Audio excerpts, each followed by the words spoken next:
Hello student, তোমরা যারা ক্যালকাটা ইউনিভার্সিটির আন্ডারে প্রথম সেমিস্টারের ছাত্রছাত্রী আছো, তোমাদের জন্য আজকের ক্লাসটা খুবই গুরুত্বপূর্ণ। আজকের ক্লাসে তোমাদের কনস্টিটিউশনাল ভ্যালু সাবজেক্টের একটি মোস্ট ইম্পর্টেন্ট প্রশ্নের উত্তর নিয়ে আলোচনা করব। প্রশ্নটা হচ্ছে, ভারতের সংবিধানে উল্লেখিত মৌলিক অধিকারগুলি লেখো। অ্যান্সারটা তোমরা বুঝে নাও। ভারতীয় সংবিধানের তৃতীয় অংশ অর্থাৎ পার্ট 3-তে 6টি মৌলিক অধিকারের উল্লেখ রয়েছে, যা ভারতের সকল নাগরিকের জন্য নিশ্চিত করা হয়েছে।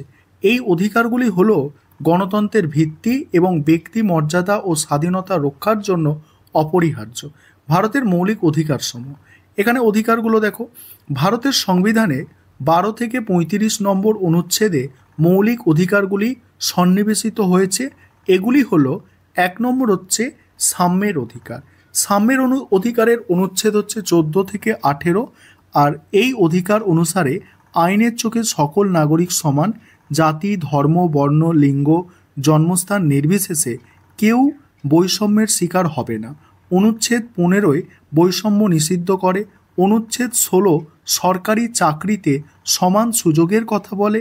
অনুচ্ছেদ 17 অস্পৃশ্যতা দূর করে। অনুচ্ছেদ 18 উপাধি প্রদান নিষিদ্ধ করে। তারপরের পয়েন্ট কি আছে দেখো, 2 নম্বর পয়েন্ট। 2 নম্বর অধিকার হচ্ছে স্বাধীনতার অধিকার। প্রথমটা ছিল সাম্যের অধিকার, দ্বিতীয় হচ্ছে স্বাধীনতার অধিকার। এটা 19 থেকে 22 নম্বর অনুচ্ছেদে আছে। এই অধিকার নাগরিকদের বিভিন্ন ধরনের স্বাধীনতা প্রদান করে।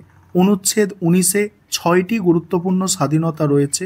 বাক ও মত প্রকাশের স্বাধীনতা, শান্তিপূর্ণভাবে সমবেত হওয়ার স্বাধীনতা, সংগঠন বা সংঘ গড়ার স্বাধীনতা, ভারতের সর্বত্র অবাধে চলাফেরার স্বাধীনতা, ভারতের যে কোনো অংশে বসবাস ও স্থায়ী হওয়ার স্বাধীনতা এবং যে কোনো পেশা বা বৃত্তি গ্রহণের স্বাধীনতা। এছাড়া অনুচ্ছেদ 20 অপরাধের জন্য দোষী সাব্যস্ত হওয়ার বিষয়ে সুরক্ষা প্রদান করে। অনুচ্ছেদ 21 জীবন ও ব্যক্তিগত স্বাধীনতার সুরক্ষা নিশ্চিত করে এবং অনুচ্ছেদ 21-এর ক 6 থেকে 14 বছর বয়সী শিশুদের জন্য বিনামূল্য ও বাধ্যতামূলক শিক্ষার অধিকার প্রদান করে। তারপরে 3 নম্বর হচ্ছে শোষণের বিরুদ্ধে অধিকার, 23 থেকে 24 নম্বর অনুচ্ছেদ। এই অধিকার মানুষের শোষণ বন্ধ করার জন্য তৈরি হয়েছে। অনুচ্ছেদ 23 মানুষ কেনাবেচা ও জোরপূর্বক শ্রম নিষিদ্ধ করে। অনুচ্ছেদ 24 14 বছরের কম বয়সী শিশুদের কারখানা, খনি বা অন্য কোনো ঝুঁকিপূর্ণ কাজে নিয়োগ করা নিষিদ্ধ করে। তারপরে দেখো ধর্মীয় স্বাধীনতার অধিকার। অনুচ্ছেদ হচ্ছে 25 থেকে 28। ভারত একটি ধর্মনিরপেক্ষ রাষ্ট্র। এই অধিকার অনুসারে সকল নাগরিক তাদের পছন্দ অনুযায়ী ধর্ম পালন, অনুশীলন এবং প্রচারের স্বাধীনতা পায়। অনুচ্ছেদ 26 ধর্মীয় প্রতিষ্ঠানের ব্যবস্থাপনা এবং অনুচ্ছেদ 27 কোনো নির্দিষ্ট ধর্মের প্রচারে কর থেকে মুক্তি নিশ্চিত করে। কর মানে হচ্ছে ট্যাক্স। তারপরে দেখো শিক্ষা ও সংস্কৃতির অধিকার, 5 নম্বর অধিকার, সেটা 29 থেকে 30 নম্বর ধারায় আছে। এই অধিকার সংখ্যালঘুদের স্বার্থ রক্ষার জন্য গুরুত্বপূর্ণ। অনুচ্ছেদ 29-এ সংখ্যালঘুদের ভাষা, লিপি ও সংস্কৃতি সংরক্ষণের অধিকার দেয়। আর অনুচ্ছেদ 30 সংখ্যালঘুদের তাদের পছন্দ অনুযায়ী শিক্ষা প্রতিষ্ঠান স্থাপন ও পরিচালনার অধিকার প্রদান করে। এবারে পরের 6 নম্বর অধিকার হচ্ছে সাংবিধানিক প্রতিবিধানের অধিকার। অনুচ্ছেদ 32 এই অধিকারকে ডক্টর বি.আর. আম্বেদকর সংবিধানের হৃদয় ও আত্মা বলে বর্ণনা করেছেন।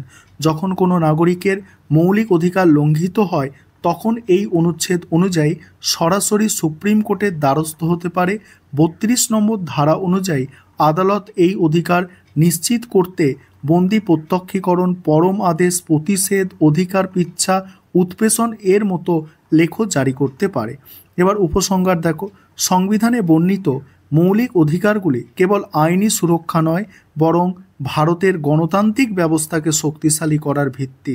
এই অধিকারগুলি নাগরিকদের একটি সম্মানজনক ও স্বাধীন জীবনযাপনের সুযোগ করে দেয়, একই সাথে রাষ্ট্রকে ক্ষমতার ব্যবহারে দায়বদ্ধ রাখে। এই অধিকারগুলি নিশ্চিত করার মাধ্যমে ভারতীয় সংবিধান একটি ন্যায়সঙ্গত ও সমাজবাদী সমাজ গঠনের পথ প্রশস্ত করে। এই ছিল তোমাদের